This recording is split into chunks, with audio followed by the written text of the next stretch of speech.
Не се раждаш готов за промяна. Раждаш се любопитен.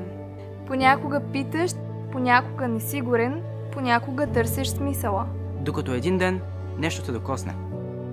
Една среща, една история, една искра. Така попаднах в клуб превенции.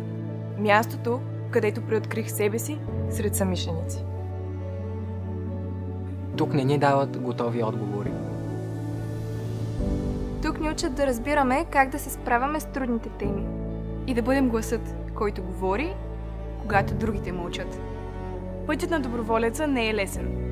Нужни са време, търпение и много усилия.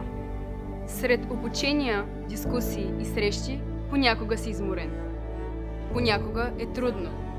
Но действията ти винаги имат значение. Защото тук се учим да водим и да бъдем отговорни. Тук всички сме част от нещо по-голямо. От промяна, която ражда нов смисъл. Затова, когато и ти усетиш, че искаш да оставиш следа, За себе си и за другите в нужда. И се запиташ, кой ще бъде до мен, отговорът ще е лесен. Това ще бъда аз. И аз. И аз. И аз. и аз, И аз. това Ще бъдем ние. Повече информация за нас, доброволците на община Варна, дирекция превенции, може да откриете на pqprevention.bg.